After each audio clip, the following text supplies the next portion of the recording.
Good evening. Your time now is 5:52. I'm Jeannette Reyes. And I'm Mona Abdi, and this is Off the Record. Not for real. This is Off the Record. Who are you? Where are you from? Let's take it back a little. I never had a curfew.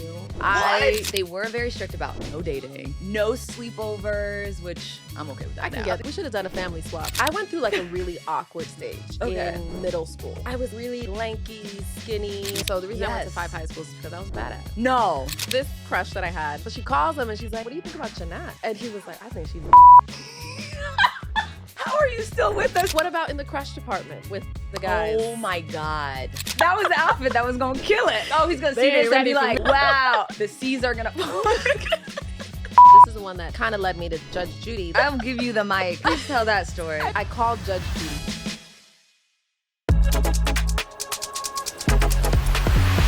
All right. Hey, y'all. Bienvenidos a otro episodio de Off the Record. How do you say it in Somali, by the way? Assalamu alaikum. Wanta. برنامج Off the Record. There you go. Yeah, that one I saw. To all our viewers around the world.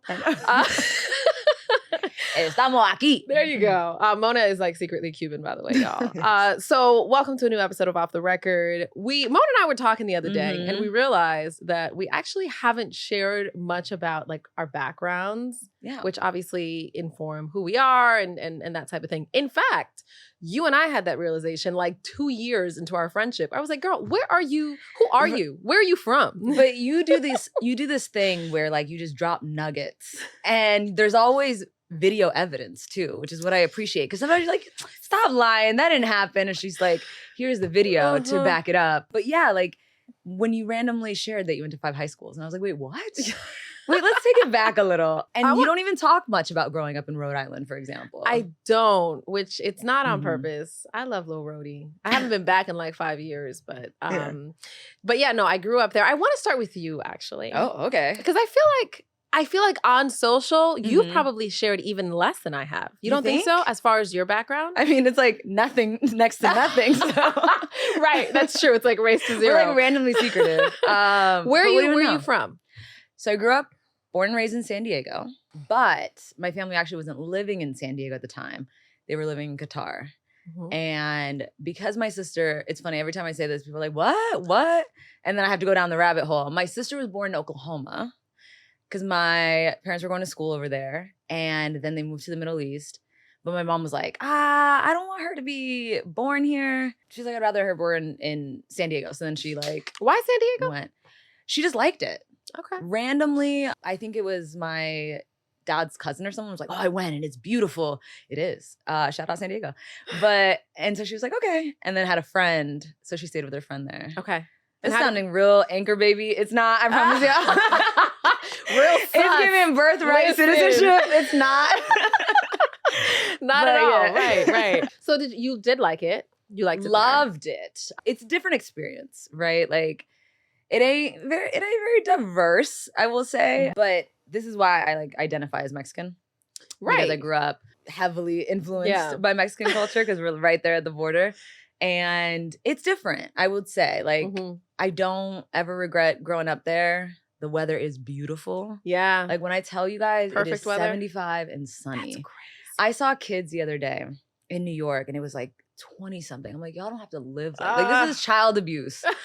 To grow up in the East Coast. But you did. Yeah. By the way, going from that to reporting in Cleveland is like diabolical. I wasn't ready.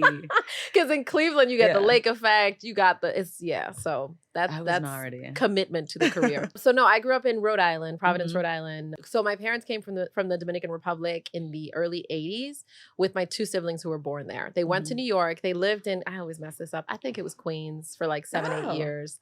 And then moved to Rhode Island. That's like the second spot for Dominicans. Outside of New York, it has the largest population of Never Dominicans. knew that. Yeah, it's crazy. So like I grew up in like little DR. Like we went to the bodega. I went to like a Dominican church.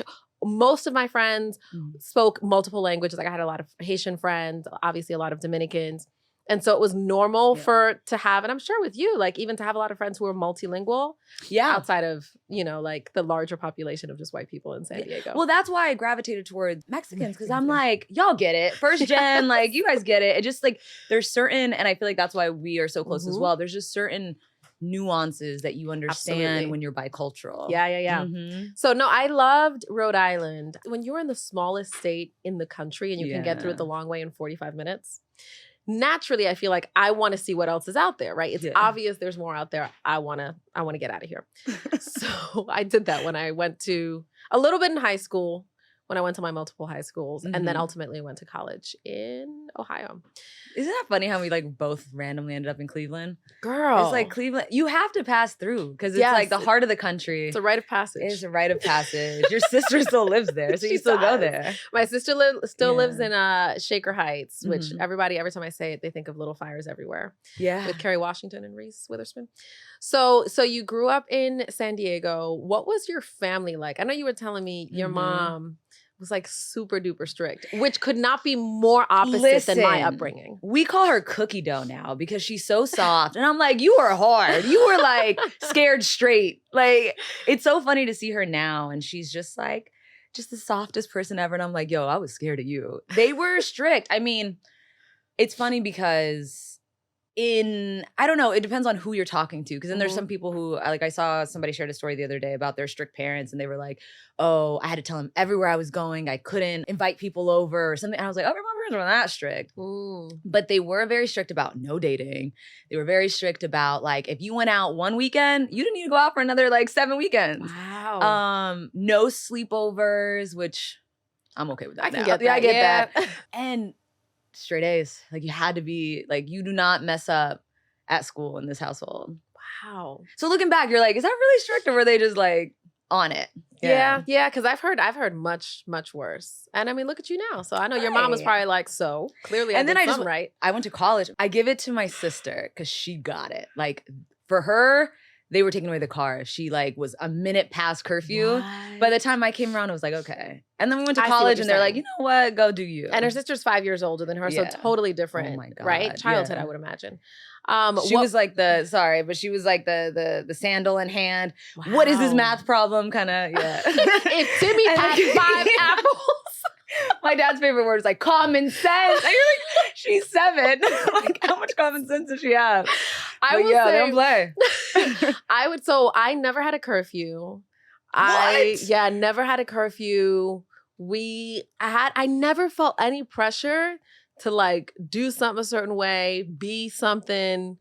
My parents would kind of like, I think they just trusted that we would like know what's right and what you don't do. And like my mom was really big on it. And I don't think they're mutually exclusive, but like she was the kind of person where it's like, I don't want you to be worried about getting in trouble. I want you to come to me when you need help.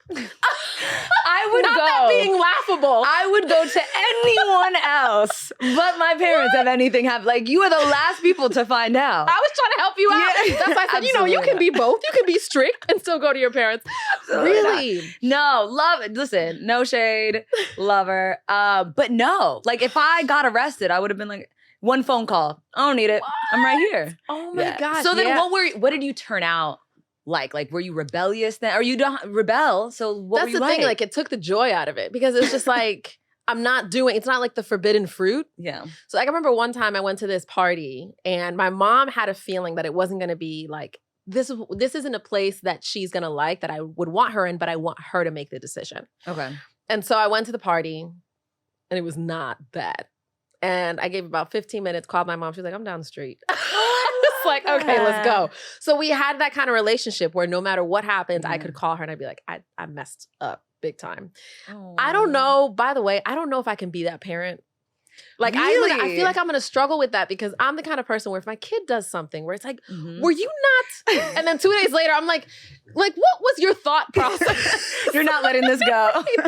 So, but I would rather my kid come to me in an emergency and for me to help them for them to screw it up even further. But here's the thing. You think I'm very self-sufficient. The reason I'm self-sufficient is because I ain't going to you. So I'm going to figure this out. If I'm in a mess, I'm going to figure this out. But you know what's funny is my sister makes fun of me because she's like, you're going to turn out to be just like that. And I'm like, so? I do. Because I have very little tolerance for like F-ups. Like come on. You know better. Well, but I will say, I do understand that like being overly strict breeds a rebellious child. You know what? It can. Yeah. I remember in college, you could usually tell the ones who hardly got out. Because it was just like, I'm going to catch up on the last 18 years of my life. Yeah. In these 4 years. What was little Mona like? Oh my God. I was very extroverted. I was very extroverted, and I always, like, if there was a play, I would be like, I'm going to be the star of it. Ooh. Yeah.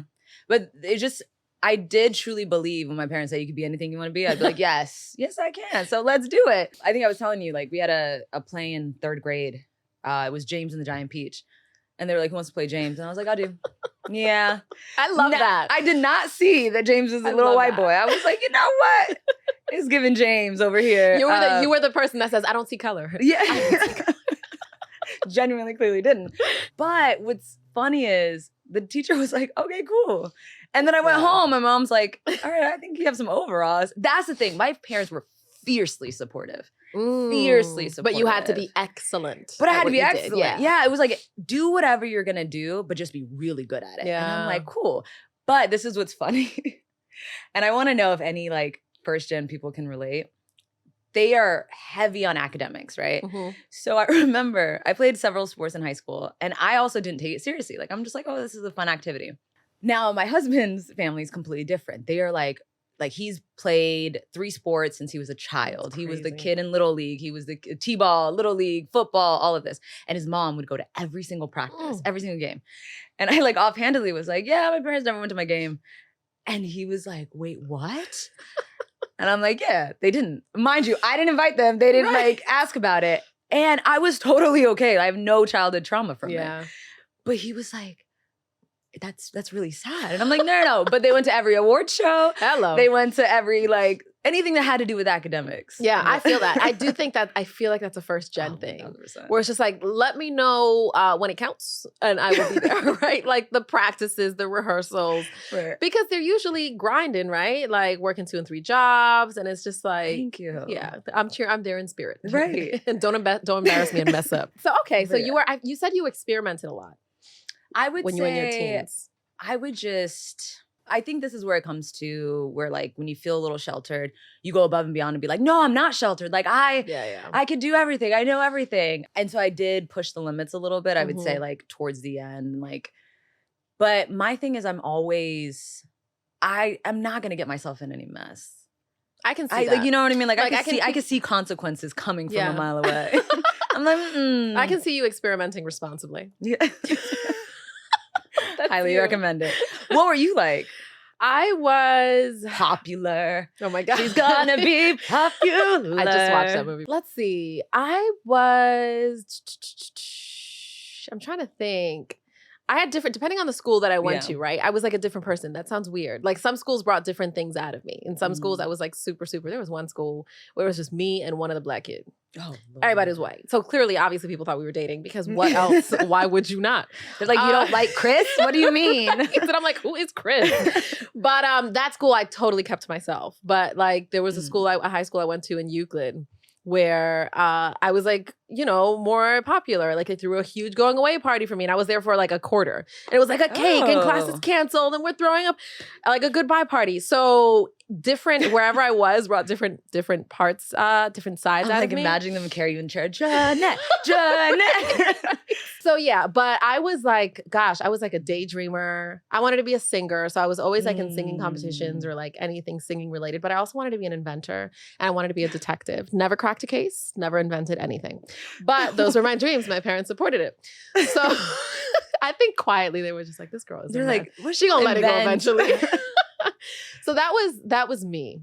I was a daydreamer as well. Yeah. Oh my God. My junior year, I just like dreamed of this career in media. And I was like, I hate all of you. I don't want to be here. There was a phase that I went through. Where I was like San Diego felt like this small town. It's a joke now because then I actually went to a small town. But I was like, I'm going to be like, I just need a big city. I need to get out of here. I look back now. I'm like, this is like the 8th largest city in the United States. Yeah. Right. What was your sister's much older, 5 years older. What kind of influence did that have on you? Oh, huge. Like I looked to her for fashion, beauty, advice, everything. Like we were it's so funny. It wasn't until I was like 16 that things started leveling out and that we felt like peers. Right. Before that, she was like, I was actually low-key scared of her. Like, she was my second parent. Really? Yeah, like and she was a snitch. Like, she would, excuse me, did I see you do this? Did I see you that? And so, but for the longest time, like she's very artistic, makeup, hair, everything self-taught. Mhm. So she saved me a lot because I remember like I would come home and be like, my best friend Jocelyn, who's like a blonde, I'd be like, she has blue eyeshadow. I want to wear the same blue eyeshadow. And she's like, yeah, no, it's not going to work. Let me teach you about color theory. And when I wanted to like make my eyebrows real thin or draw them on with a permanent marker, she was like, yeah, absolutely not. Like, she would saved you. moderation. Yeah. Okay. But how about you? You're only 15 months apart from your sister, right? So I have 2 older siblings that are like 10 and 12 years older than us. And then it's my sister and I, Giselle. She's 15 months older. She was the popular. Like, we could not have lived more opposite lives. What? Like, think of like those Disney movies where you've got the girl who's just like, you know, keeps to herself, really quiet, and then the popular girl in school. And a good story that captures that is it was like our first day of school. We went to a new school. It was a middle school with 2 schools in one. So I would go my way, she would go hers. And at the end of the week, I had like one friend, really good friend, cool. And she comes out and all the popular kids are like hanging out with her and like they just love Giselle and this, that, and the other. So a couple weeks in, I was just like, oh my gosh, there's this guy. He's so cute, Luigi. Like everybody loved Luigi. Stop. She was like, oh my God, he keeps blowing up my phone. He's so annoying. The popular kid is annoying to her. So why didn't you guys hang out? Because I think I kind of like, it was just like, you're messing up my vibe. Damn. She was really popular. She like developed early. Like she was just like, and I think it was because she also didn't care. Like she was the kind of person that felt like she was too old to be here. And so her being nonchalant and not really caring about trying to be cool made her cooler. Oh. So that was interesting. So she didn't hook it up with Luigi? Oh, no, they never. No, like she didn't hook you up? Girl, no. What? Luigi and I were also in like very different social stratospheres. Like I knew it wasn't happening. Right. So it was crazy how different we were. She was much more like rebellious. Like she did her thing. I set out to like not be like, I'm gonna be the goody two shoes then. Yeah. So we could not have been more different. That is so funny, trying to imagine you in high school like that. Yeah. I thought you would be like a flirt. That was like when I was a little older in high school, like maybe junior, senior year. I was more like that. But as far as the 5 high schools, so the reason I went to 5 high schools is because I was badass. I kept on getting kicked out. No. Yeah, and it was just like, we can't do this. Wait, you've never told me. I literally thought it was like your parents were, I was like, I thought you were moving.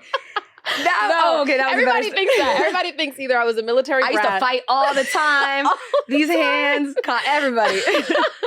But no, it was a lot of it was financial reasons. So I went to Masters Regional Academy. It was a Christian school in Rhode Island. Then I went to Cranston West then I went to Euclid High School in Ohio, like outside of Cleveland.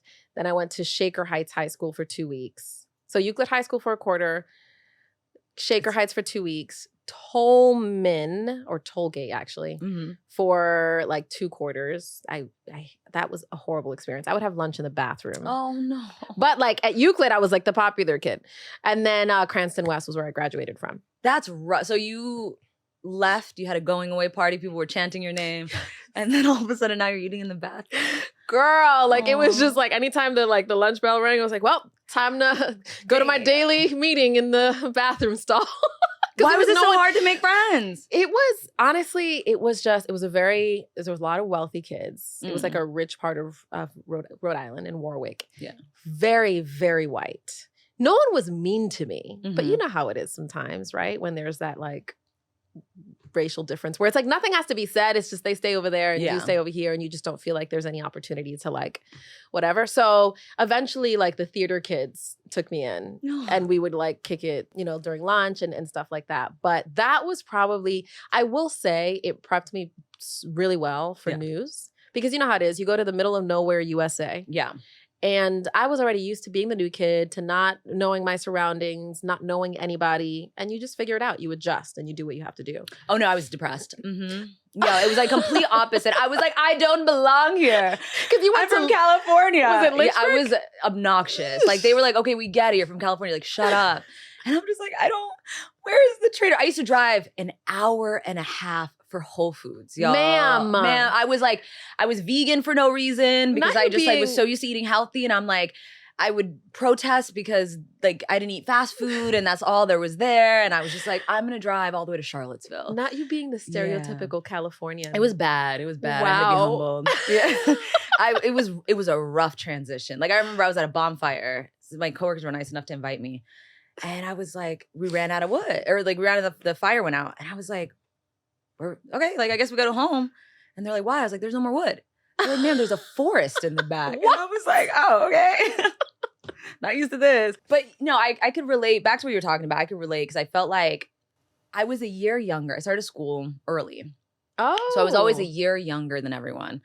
And so I developed a lot later than everyone. Okay. Like I had a good girlfriend who, oh my God, bless her. But she was that girl that was like voluptuous Yeah. in like the 8th grade, right? When you're like, okay, this is like a Yeah. wall. And so one day I went to Limited 2. I had no business, but I was like, you know what? I want a bra. Like everyone's wearing a bra. I want a bra.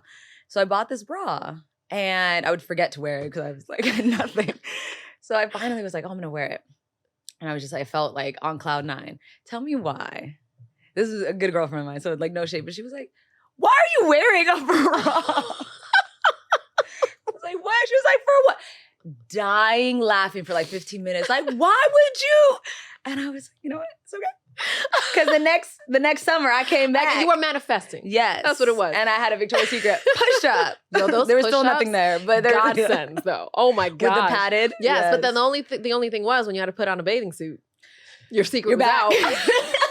But you had nothing. That was Victoria's Secret. It was like tickle bitties. It was like you ain't got nothing. So So what about in the crush department with the guys? oh my God. Oh my God. How did it go? It was, oh Lord. It was bad. Like middle school, okay, there's a guy. And the sad part is I still really, really, really, like, I know him still. And he was like my first crush. I don't even want to give too many details, but I'm like, I don't want him seeing this. And speaking of her, so she was the one who I like used to look to be like, okay, she dresses like so fly. She gets all the guys, like, I'm gonna try to like emulate her. And so one day I was like, I started talking to him and anytime we'd pass in the hallway, we'd like say hi to each other. And I was like, okay, developing a relationship. And so one day I was like, oh, I'm gonna kill it. I'm gonna wear this cute ass outfit. I'm gonna do my hair really nice. I used to wear it curly back then. So I was like, I'm gonna put it up in a claw clip, wet it, like put it in a claw clip and wear this like oversized charger. Like if I describe the outfit, it's horrendous. And it's very 2000. Oversized charger shirt that I was gonna tie in the back with capris. Oh, capris. But it was cold out. First of all, y'all, the first time I told Wait, our no, PA is looking like, I- what is that- I this thought- outfit? that was the outfit that was gonna kill it. Like I was like, oh, he's gonna see They ain't this and ready be for like, me. wow. Also, it didn't help that I watched Degrassi. And do you guys remember Manny Santos when Yes. she came out with her thong Okay, out? I was okay, like, I see the oh, vision, I see the yes. vision, I was okay. like, that's what's gonna happen. The seas are gonna the seas are gonna part when I come in this Georgia shirt.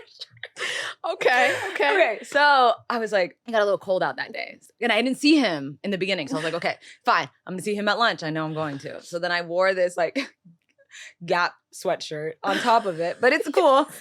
Because right before I see him, I'm going to take it off. So I was like walking and I see him, like the bell rings, we're going to class and I see him. And I was like, shit, like I got to take this off because he got to see the shirt. So I start trying to take off the sweatshirt and my claw clip is caught in the hoodie. So then I'm like stuck. So then I was like, I start panicking and I was like, should I take it off? Should I put it back on? But I was like, no, he needs to see this outfit. So I'm here for like for 3 minutes. I'm like stuck in the sweatshirt. And so finally I was like, just go for it, just rip it off. So I rip it off and I'm pretty sure my hair looked crazy. And I look straight at him and he just goes, Wait, what's funny about this story is the I hate pity him. chuckle. it was like Like he was waiting. Like I knew it took as long as I thought it did. And I was like stuck in there. And then when I finally took it off, he was like, oh my God. So do you think he tells this story to his friends? No, he probably tried to tell the story where I like asked for his number. And he was like, yeah. And like avoided giving me his number. Yeah. Oh my gosh. Lord. That is so wow. I thought I was gonna take that story to my grave, but that story will never not be funny. Whew, Lord. There was one. There was a guy who like I was like, you told me a story, and then I go, oh, can I see? Because we were like switching. I like showed you the guy I was talking about, and I literally was like, Jeanette, can I see a picture? And she was like, no, and then changed the conversation. I was like, wait, no. So this crush that I had for the longest. Mm-hmm. I can't say, it's funny because like he follows me and like likes my stuff. He doesn't know that I heard this conversation. Yeah. A couple of friends and I, should I tell the story? Yes. It's such a sad story. I was in middle school. I want you to like get your lick back. Gosh. I was in middle school and a couple of my friends and I liked him. Mm-hmm. And so we were like, we should call him on three-way. And I was just like, okay. She was like, I'm going to ask him if he likes you. So like put the phone on mute, whatever, and you can listen. And so she calls him and she's like, hey, what's up? And they're talking. And so he's like, she's like, what do you think about Jeannette? Mm-hmm. And he was like, I think she's ugly. Oh my God. Imagine how awkward it is though with your friend. Like, so that went well. How are you there? How are you still with us today? How are you still with us? And I got to see him at school the next day. Wait, okay, so what even happened when the phone... When she put the phone down? How you gonna play it off? Literally, like, because you gotta act like, I don't even care. Like, I don't even like him like that, right? Like, you know, it's... Oh my God. But what were you feeling inside? So it was during my awkward... I went through like a really awkward stage in middle school. It was really middle school where I was like really like lanky, skinny. Yeah. I didn't know what to do with my hair. Like, I'm going to these Dominican salons and it's just like, you know, when they can't even do it. So you said this is beyond us. Right. So it was just it was like my awkward phase. Yeah. And it's so funny because like sometimes when he likes my photos, I want to be like, first of all, back in, I don't even know what year it would have been. I heard this. Should we call him? Dude. And be like, what do you think of Jeannette now? You know, right? And he's gonna be like, it's been 20 years. He's still holding on to it. But speaking of phone calls, dude, one time there was a crush that I had. Girl, we called him. Yeah. And he didn't pick up. So we was just like, okay, whatever. And so like we're talking and we may have talked a little shit. We look at the phone, voicemail, recorded the whole thing. And so wait, no, backtrack, run it back. So you call him. I call him. He doesn't answer. Right. But you don't hang up. No. And we're just going. Saying? Like, because, you know, I liked him, but we were also talking about the things that we didn't like. You know, that could be better. A little ugly ass. Peanut head. And then we look at the phone and it was recording. But the thing is, like, if you're thinking, you could be like, all right, you know how you hit like star or pound or something, then it like deletes it or like allows you to re-record? Girl, we hung up. So then you just sit and wait for the phone call when he's like, I heard the message. My stomach would fall out of my ass. Oh my God. Girl, that was the longest like amount of torture. Like the length of time, because he's gonna call, he's gonna say something. Did he? He was like, hey, I heard your oh my God. Why am I embarrassed for you? I heard your message. And I was like, did you? I had to act because I'm like, I'm gonna have him say it back to me and let him be. And he was just like, no, you were just talking crazy. I was like, oh, I don't. Me? That must have been my girl, Claudia. I would have blamed it on somebody else. Girl. Yeah, that was, I get paranoid. You know, when you're like talking, you check the phone, you're like, wait a minute. Okay. Till this day. That's my PTSD. Till this day. Ooh. Oh my God. So,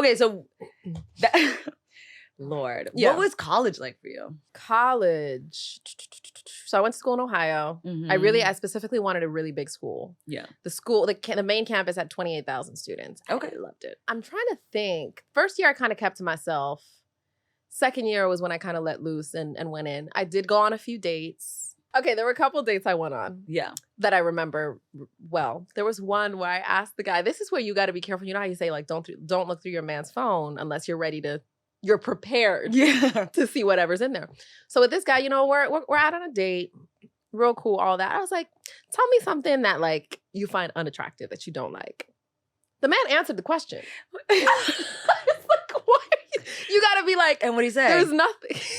Oh, about you? Yes. I'm dead. He said, you know what? I'm so glad you asked. Let me get my notes section. So that was one of those things where it's like, girl, do not ask a question. Your life is so full of. But I was waiting for him to be like, girl, perfection, no notes. Yeah. I see nothing. Anyway, what was your dating life? Oh my God. So I went to the whitest school in the world. And oh my God. So I went to UC San Diego and they call it UC Socially Dead. Because like when I tell you, I used to cry every day in the beginning because I feel like I went to a diverse enough high school that like people had some kind of flavor. Dang, so you know went even lower. So I went to, like nobody was really from the area. They were from like other parts of California. And it is 1%, less than 1% Black people. And my sister and I used to joke that it was like us. But she was like leaving. Girl. So in the first year, I kind of hung out with her. Like, you know, I made some friends. But then I was like, okay. No, I was even more miserable because everybody went to State. So State was like a party school. And all my friends were like joining sororities and all the like having a blast. And I was like, oh my God, I'm at the school where like everybody is either socially super awkward or they're in Greek life. So I decided to join a sorority. It was fun. What sorority? I know, Delta Gamma. But it's so funny because later on in life, somebody was like, "Oh, like Delta, like Divine Nine." I was like, "You don't have enough Black people. You would have been me." Like, I think she's finding out that right now. No, girl, no, that's. Can you imagine? That's what I mean. Sometimes I don't even correct people. Delta. I think it's an AKA, but you know what? No, but that's like one of my biggest regrets is like if I knew about Divine Nine, if I knew that I didn't have to live this life, girl, I would have went to a different college where I would have had a different, like I hear about Jordan's experience and he's like, oh no, like he was on the football team, all this stuff. And I'm like, I didn't even have a football team. Ooh. And so all we did, we would go to these parties and it would just be like, do. And I was like, you know that's why you know how to hang. Yeah, I ain't got no. I got nothing else, so that's how you know how to hang in different spaces. True, but I will say the best part was I still had my high school friends, so then afterwards I would go to them and be like, all right, let's go to this YG concert real quick, right? I wish I would have. There was a very specific sorority that I wanted to join. They did not have it in my school. Or like, why that sorority? Just because I knew a lot of people who I admired who were a part of the sorority, and I just identified with it a lot. But I was like, if it ain't this, then it ain't nothing. So yeah, and then I know people do like grad chapter, but I feel like it's not for the Divine Nine. Yeah, no, I don't think it's the same. I think it's part of like. First of all, I would have just loved to have any kind of Black friend. Again, like one of my best friends in college was Mexican. I was like, literally was like, any color, please, please come here. For me though, it was funny because anytime like I would post a picture, I was used to at that point, I feel like it's funny looking back. At that point, I was like used to being the only Black person in certain spaces. So like I would post a picture and randomly somebody would just be like, really? Like you're the only Black person in a sea of white faces? Yeah, person. I was that person, but I didn't know I was that person. So then I was like, why are you like always calling me out? But then it would also be weird because number one, I felt like nobody was my type. And number two, when I went out in San Diego, like it was an ongoing joke. This is why I won't move back. Because anytime I went out, literally it never failed that somebody would come up to me and go, you're the prettiest Black person that I've ever. But it was like 3 in one night. And it was to the point where it was like, yo, y'all are so effing weird. And it would always be something about like, I don't like Black women, but I find you attractive. And I would just be like, no. Yeah. So it was like, ugh. But I moved away and I moved back. And the first time I went out, same thing would happen. And I was like, y'all got a problem over here. Yeah. Dang, I see. That's one of the things that I'm like, I wish, how do I say it? But I diversified my group of friends more. Because it's pretty, Hispanics, Black people. At this point, I've overcorrected, right? Like, I'm like, you know what? Exactly. Did Ken have a lot of Dominicans? Not that many. They had a lot of Puerto Ricans, actually. Oh. Like you remember Cleveland's on the west side. Yeah. Oh my God, there's a mofongo spot. Fire. Right. Fire. They roll deep there. Cleveland Mofongo. Shout out, y'all. I went there many nights with the shrimp. Con camarones. Sí. We may have been going to the same spot, actually, No. now come to think of it. But yeah, so they didn't have a lot of Dominicans. They had a lot of Puerto Ricans, but the population of Hispanics was fairly small. So I started SALSA, Spanish and Latino Student Association. And we had a good time. Like, we would organize events. We had like culture night. We would work with the Black United Students Organization with BUS. And so we would hold a lot of events together. So she was a community organizer. Yes, You were girl. Okay, But campus. But I will say a lot of my involvement was for me to just like jam pack my resume. It wasn't like I don't want to be the leader. Right, that's why I was like, this is not giving you, but okay. It's not me. So I was really stepping out of my comfort zone in doing this. But yeah, so basically I brought my culture over. Does it feel like, did you connect with the Puerto Ricans there, or is it too different? No, we connected. Oh, yeah. okay. It's similar enough. It's like we're cousins.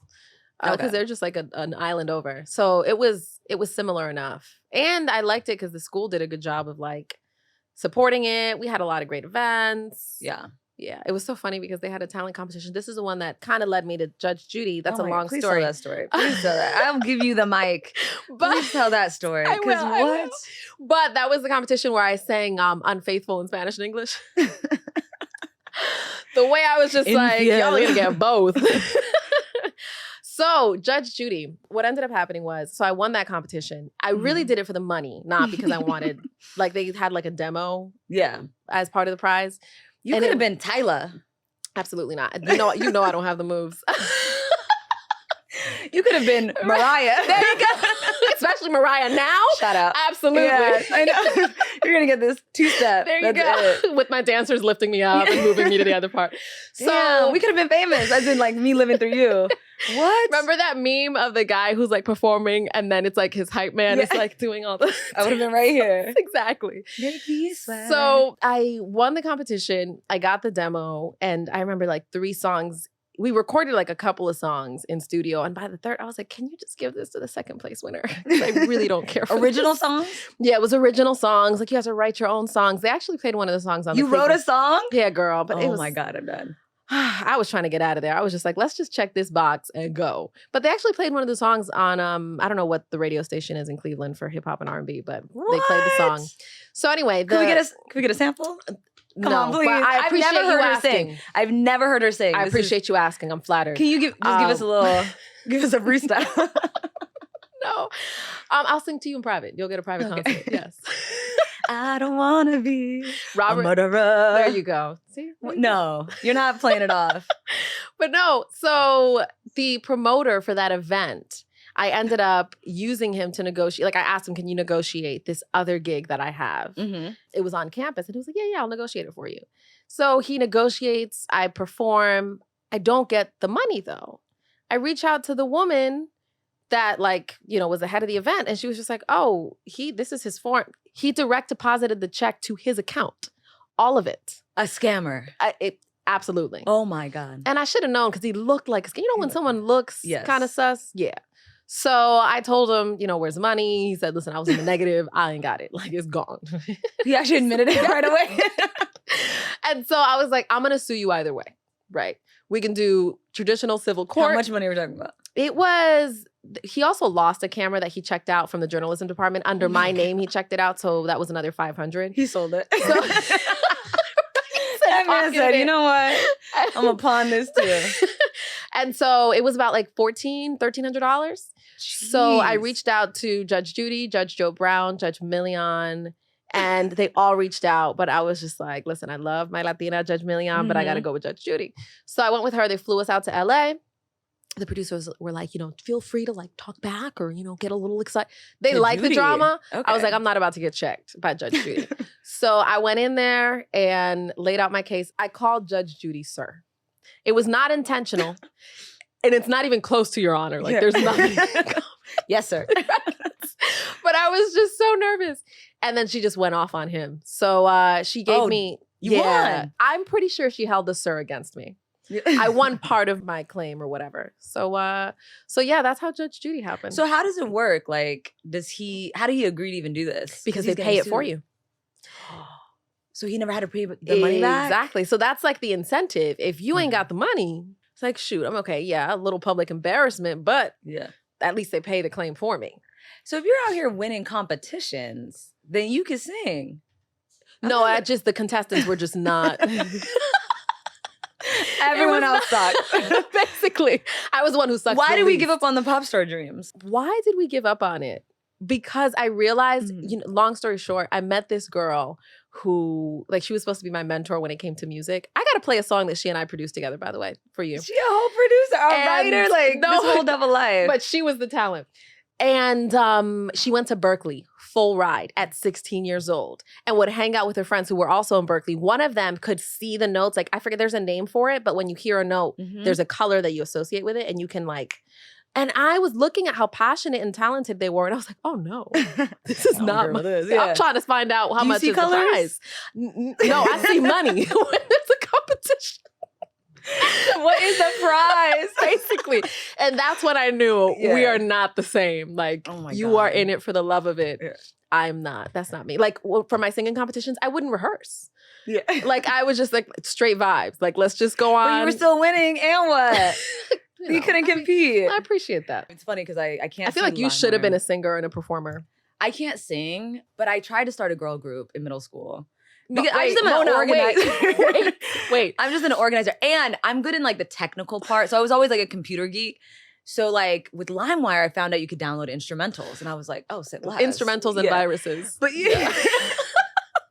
whole viruses. So I would take the instrumental and just be like, oh, we could like it's Crazy in Love. I would download Crazy in Love and be like, we could just make a song over this. So I was like, okay, like, got me tonight. Like, I didn't even know what I was making up. I just want to make sure we heard you say, I don't sing, but I wanted to start a girl group. But nobody had the dedication. I love it. No, it's great.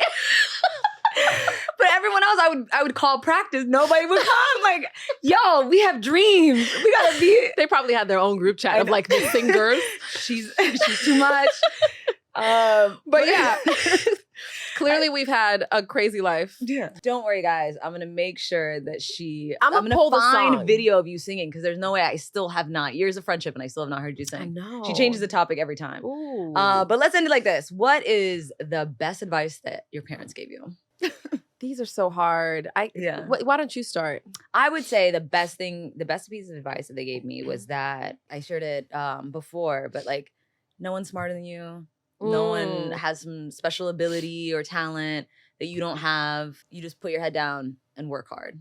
I like that. I would say the best piece of advice that my mom gave me, and my parents, they showed it in the way that they raised us. Do things for you. Like, we never felt the pressure to impress them, to fulfill their dreams, to pay off a debt that they... Stop laughing, Mona. Wait. They didn't tell you the entire reason they came to this country was for you to succeed? No. Maybe I needed a little bit of that pressure, and I wouldn't have said I wanted to be like a freaking detective or like inventor. Right. But and a singer, all three. You would have actually made yourself a successful pop star. I know. Right. But yeah, it was basically that. Like, it was just like, you've got to be happy with your decisions when you go to sleep at night. Like, it's not about me. It's not about your dad. Do whatever makes you sleep better at night. Yeah. So yeah, we'll swap. We should have done a family swap when we were growing up. Your mom would have had me crying. Oh my, she would have just occasionally been like, I don't even know I am here. I'm going to pack my bags and go back to Africa. And you're like, wait, no. And my mom would have promised you won't ever going to be again. Oh my gosh. Shout out, Mom. And my mom would have been like, Mona, mi amor, cálmate. It's okay. We love you the way you are. In this country. Did you try? Okay. Oh muy bien. But watch me do the same thing, except they're gonna be like, where are you going? I'm gonna leave and go back to California. Lord. Okay, I almost cried my makeup off. Well, if you guys have any more questions, I feel like we touched a lot from the high schools to Judge Judy. Yes. We didn't talk about her Nelly phase. Oh my God. We'll get to that another next time. Y'all, she was dressing up literally like Nelly. Band-Aid and all. Yes. I didn't want to, I was obsessed with that man. I didn't want to be with him. I wanted to be him. Like, I was like, I'm going to be a Saint Lunatic. One day he's going to see me in my Cardinals jacket and my Air Force Ones and be like, this one needs to be in the band. The way I would call the cops on you if I were Okay, sorry. Okay, we'll save that story for next time. Oh my but gosh. thank you guys for joining us. Please let us know how y'all grew up too. Yes. What your traumas are. And of course, you can follow us on Instagram, TikTok, and YouTube. Make sure to subscribe and join the group chat. We'll have the number here on the screen. We do text back. We see y'all's text messages. And we appreciate the love and support. We'll see y'all on the next episode of Off the Record. Bye.